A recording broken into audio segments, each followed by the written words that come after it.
Nomor 1, ini syarat prinsip, syarat dasar. Ketika Anda memilih untuk tidak menikah lagi, Anda harus yakin Anda selamat dari dosa. Ngerti maksud saya? Anda harus yakin saya mampu, saya bisa. Untuk kebutuhan biologis saya nggak terlalu yang menggebu, karena mohon maaf ibu-ibu ya, kita sampaikan saja, memang urusan nafsu atau apa ya bahasanya ya,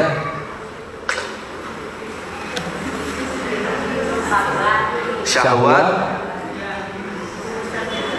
libido, birahi atau yang na'udzubillah,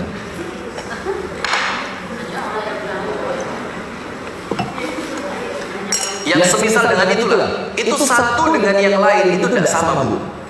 Ada perempuan yang memang dia tidak terlalu apa ya, tidak terlalu menggebu. Dia ya biasalah, normalnya perempuan yang 4 tahun sekali lah. Kenapa? Kok kelamaan? Ya sudah, sehari 4 kali lah. Kenapa? Kebanyakan. Lebih satu kelamaan atau kebanyakan, maunya berapa? Wes. Jangan disebut Bu ya.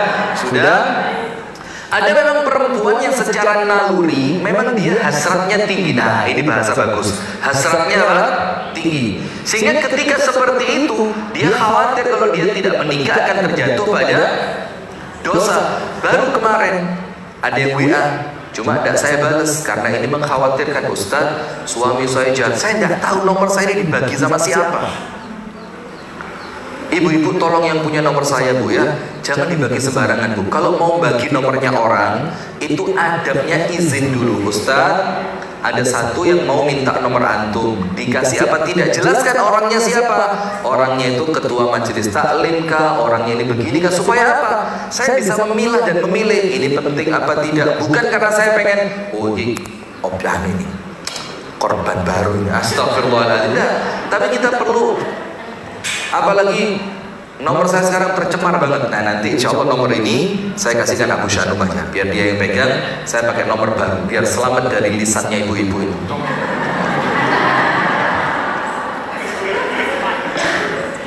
Ini nomor saya tidak pernah ganti udah belasan tahun, karena orang yang suka gonta ganti nomor itu kemungkinannya 2. Kalau tidak istrinya banyak, ya utangnya banyak. Gonta ganti nomor. Ada ustadz kita sampai nomornya di habis itu ada 4, AB1, AB2, AB3, AB4. Temennya Abu Sanung ini dituil kuning mesti kayak gitu. Oh nomornya sudah ganti mana Juber sopo sampai ini, sampai curiga saya. Tapi mau suudon ya takut, khawatir saya dirukyah nanti ya. Sudah. Maka namanya hasrat naluri, tiap orang tidak sama. Nah, untuk orang-orang yang memang hasratnya tinggi, maka akan lebih selamat ketika Anda menikah. Tapi kalau Anda menganggap hasrat Anda itu normal itu ya normalnya perempuan lah. Yang penting ya kalau dalam fikih itu tidak sampai 40 hari lah. Itu artinya paling jarang, harus di bawah 40 hari. Tapi kan kalau normalnya kan kalau masih usia-usia seperti ya 30, 40 ya mungkin sepekan 2 kali, sepekan 3 kali, nampaknya sudah pas lah. Tapi ada perempuan yang bahkan sampai sebulan pun biasa dia, tidak apa-apa. Karena apa? Mungkin dia perempuan dengan aktivitas yang tinggi, perempuan dengan pikirannya itu berjalan dengan serius sehingga dia teralihkan. Nah, sekarang yang pertama, ketika Anda memilih untuk tidak menikah lagi, yang paling prinsip Anda punya keyakinan dengan tidak menikah itu Anda selamat dari dosa. Yang kita maksudkan dosa di sini, maaf dosa zina. Entah naudzubillah azallah zina dengan orang lain atau bahkan dengan diri sendiri. Faham yang saya maksud ya? Melakukan dalam bahasa Arab itu istimna. Istimna itu kalau perempuan ya mungkin Anda paham lah ya, tidak pantas ngomongnya dulu kayak opo. Sudah. Itu poin pertama, kalau Anda memilih tidak menikah lagi. Poin kedua, ketika Anda memilih untuk tidak menikah lagi, Anda harus yakin putra-putri Anda tidak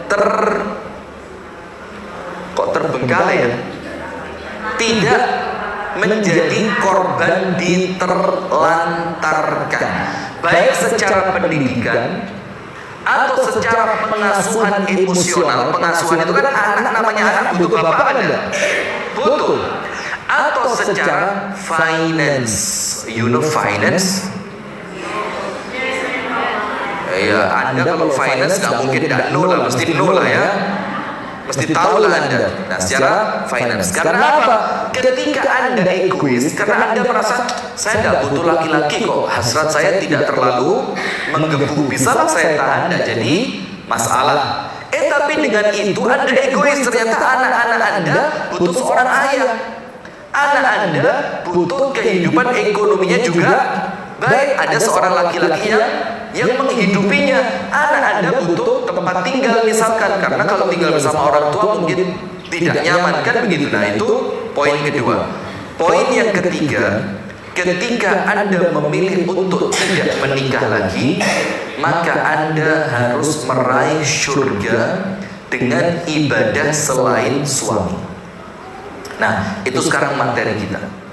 Berarti ingat poin pertama, pandangan manusia kepada seorang janda tergantung siapa? Tergantung yang melihat dan tergantung si jandanya. Kalau terhormat, terhormat. Kalau dia berwibawa, wibawa. Jangan dijadikan bahan candaan dan jangan dijadikan bahan pelecehan seksual.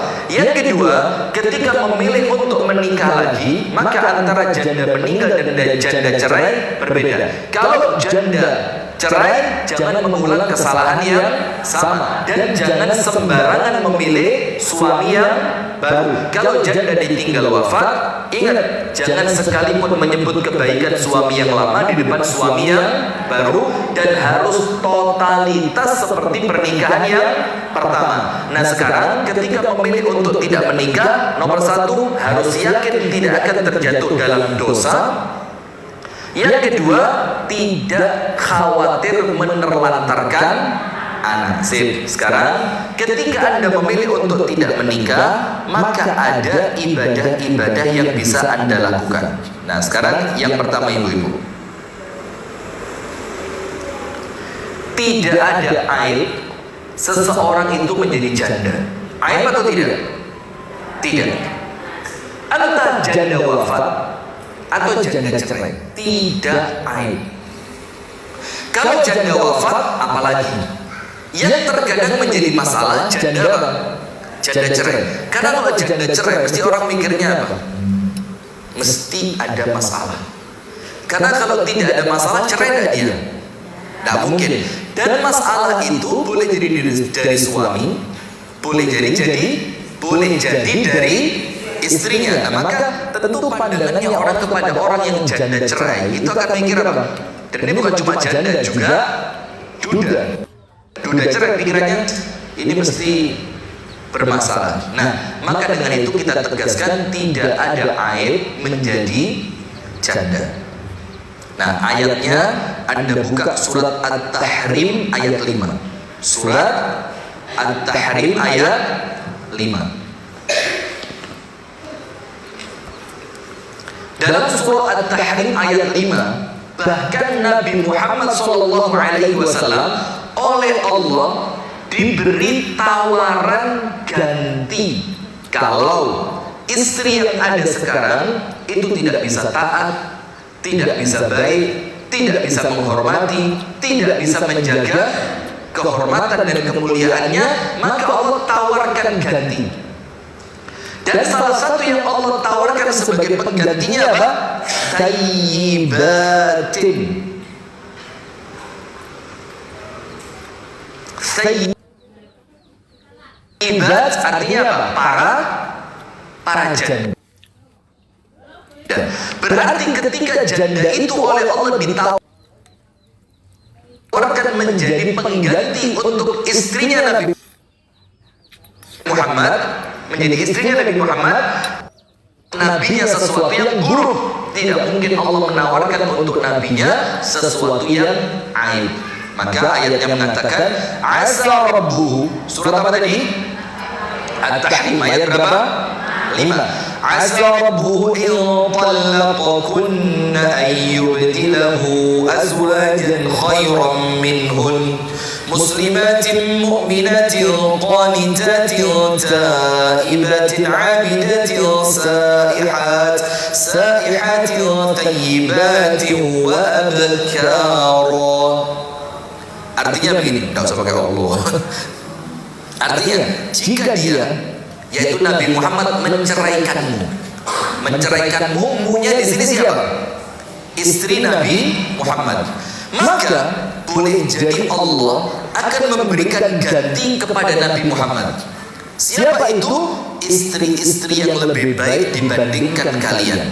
Nomor 1, muslimatin, yang betul-betul muslimah. Yang kedua, mukminatin, yang imannya kuat. Nomor 3, qanitatin, yang sangat taat kepada Allah dan Rasulnya. Taibatin, yang senantiasa bertaubat. Abidatin, yang senantiasa beribadah. Saihatin, yang rajin puasa. Baik mereka tayyibatin, entah mereka itu seorang janda, wa abkara, ataukah mereka itu masih gadis. Bahkan semua istri Nabi Muhammad kecuali ibunda Aisyah semua dinikahi dalam keadaan janda. Nah, berarti apabila ada kasus seorang menjadi janda, Anda tidak tercela. Anda tidak tercela, sehingga jangan merendahkan diri untuk menurunkan standar suami. Jangan. Tetap yang mulia, karena ibunda Khadijah itu sudah, mohon maaf ya, dinikahi Nabi Muhammad dalam keadaan janda 2 kali. Dalam keadaan sudah 2 kali menjanda, radhiyallahu taala anha. Tapi kemudian apa? Ibunda Khadijah itu jadi rebutan laki-laki semuanya di zaman itu. Kenapa? Berwibawa, terhormat, cantik, baik, masya Allah, termasuk kaya, termasuk apa? Itu terakhir saja. Termasuk apa? Kaya raya. Sudah ya. Kemudian Anda buka surat Al-Ahzab. Surat Al-Ahzab, ayat yang ke-35. Anda buka dalam surah Al-Ahzab. Aku janda independen Ustaz, gak ada pasangan juga sudah bahagia. Cukup gak apa-apa kan Ustaz? Dan cukup gak apa-apa kan gak nikah lagi Ustaz? Ya gak apa-apa, boleh. Karena tadi sudah kita sampaikan, selama Anda yakin Anda tidak akan terjatuh pada perbuatan dosa. Dan dosa itu, maaf Bu ya, bukan cuma zina saja dulu. Dosa itu apa? Menghambur-hamburkan uang, buang-buang waktu yang tidak bermanfaat, kemudian keluar malam untuk sekedar jalan-jalan sama teman padahal posisi Anda seorang janda. Itu sesuatu yang mengkhawatirkan. Maka mendingan menikah saja kalau memang tidak ada jaminan Anda tidak akan melakukan semua itu. Maka mendingan apa? Menikah, tapi cari suaminya yang baik. Dalam surah Al-Ahzab pada ayat yang ke-35. Surat apa? Al-Ahzab. Tahu ceritanya Ummu Salamah? Ummu Salamah itu waktu Abu Salamah sakit ketika datang di kota Madinah. Abu Salamah ini kan laki-laki yang tanggung jawab luar biasa. Orangnya lemah lembut kepada istrinya. Orangnya sangat sayang kepada istrinya. Ibadahnya juga baik. Maka ketika Abu Salamah itu sakit, Ummu Salamah itu ngomong, Abu Salamah, kalaupun sampai kamu meninggal, saya tidak akan nikah lagi. Karena apa? Saya tidak akan ketemu yang sebaik kamu. Kamu ini baiknya luar biasa. Abu Salamah bilang, jangan, sudah nikah saja. Siapa tahu Allah berikan untukmu suami yang Baik, sudah ketika Abu Salamah meninggal, Ummu Salamah itu berdoa. Doanya apa? Allahumma jurni fi musibati wa akhlif li khairan minhu. Ya Allah, berikan kepadaku ganjaran dari musibah ini dan berikan untukku ganti yang lebih baik. Sudah, setelah itu Ummu Salamah sempat mikir, berikan untukku ganti yang lebih baik. Sempat mikirnya apa? Siapa sih yang lebih baik dibanding Abu Salamah? Kayaknya kok tidak ada ya. Tidak berapa lama setelah iddahnya selesai, datang lamaran dari Abu Bakar. Sama Ummu Salamah ditolak. Bayangin, sampai sekelas Abu Bakar itu tidak bisa mengalahkan kebaikannya Abu Salamah. Kata Ummu Salamah, maaf ya, nampaknya Abu Bakar tidak lebih baik dibanding Abu Salamah. Bukan dalam artian derajatnya di dalam keimanan, tapi apa? Baik dalam memperlakukan istri. Setelah lamarannya Abu Bakar ditolak, tidak lama datang lamaran dari siapa? Umar. Termasuk juga lamarannya Umar ditolak dibanding, maaf ya, Umar tidak lebih baik dibanding Abu Salamah. Baru yang terakhir dilamar siapa? Rasulullah Muhammad sallallahu alaihi wasallam. Terus Ummu Salamah bilang apa? Nah, kalau Nabi Muhammad, ya tidak ada yang lebih baik dibandingkan Nabi Muhammad.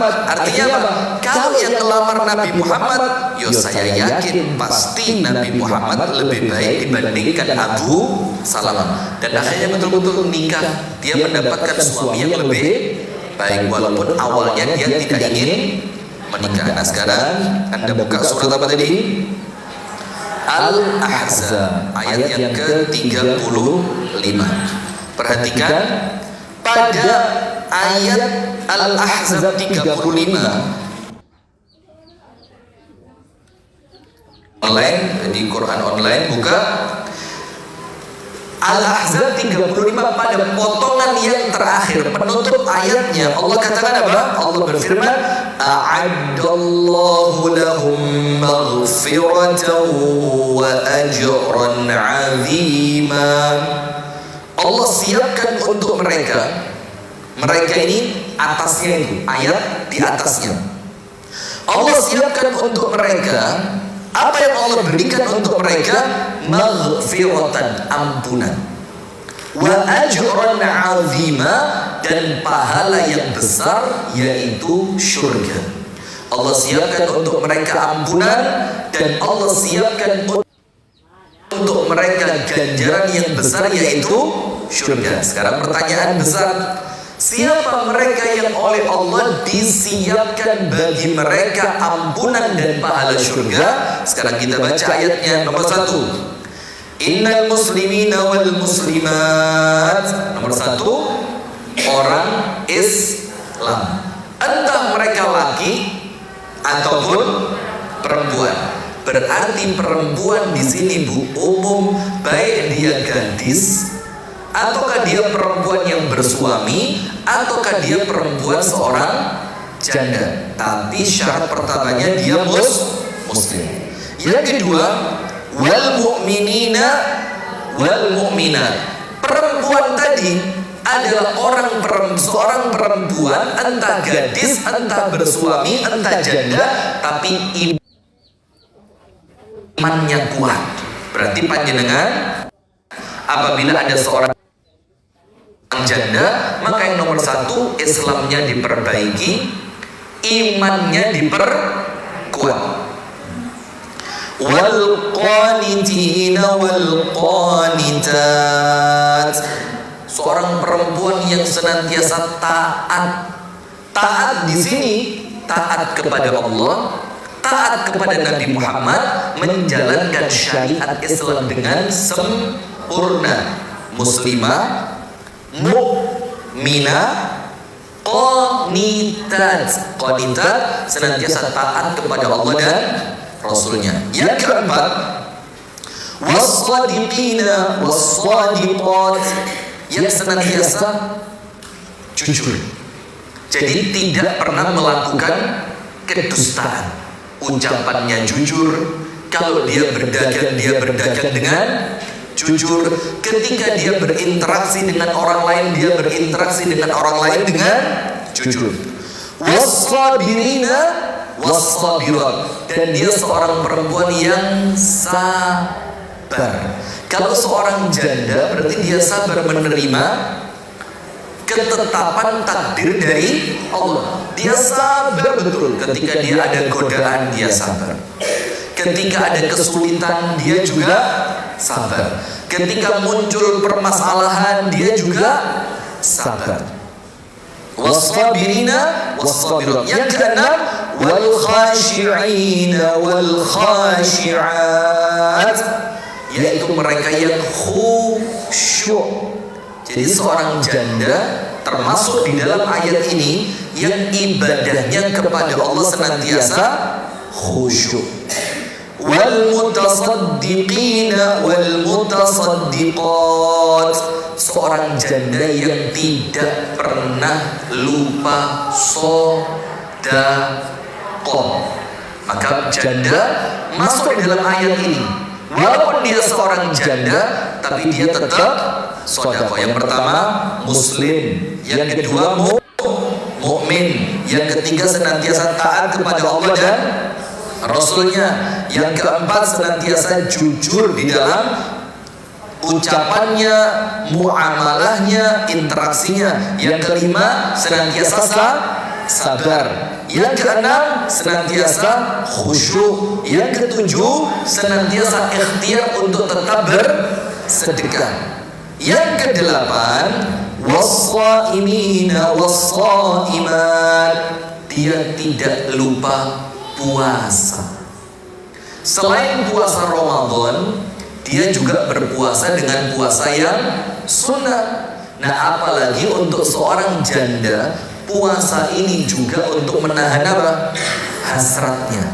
Untuk menahan hasratnya. Dia senantiasa berpuasa. Wal hafizina furujahum wal hafizat, dan senantiasa menjaga kemaluannya. Berarti dia apa? Menjaga kehormatan. Dia tidak gampang-gampangan chatting dengan laki-laki. Dia tidak dengan mudah nongkrong dengan laki-laki. Dia jaga kehormatan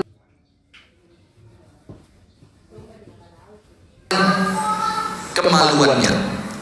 Yang kesembilan, wadzakirinallaha katsiran wadzakirat, dan dia merupakan seorang wanita maupun laki-laki, termasuk di dalamnya janda yang banyak berzikir kepada Allah.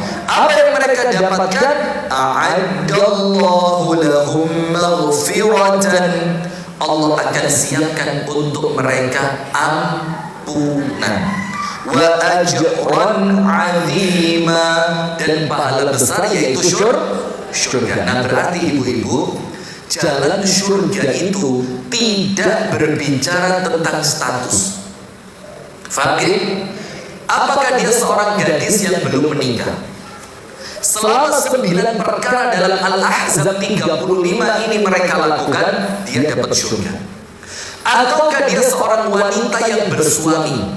Berarti dia seorang istri. Ketika 9 poin pada Al-Ahzab 35 ini dia lakukan, insya Allah dia dapat surga. Ataukah dia seorang janda? Ketika dia melakukan 9 hal dalam Al-Ahzab 35 ini, maka insya Allah itulah jalan surganya ketika dia seorang janda. Nah, sekarang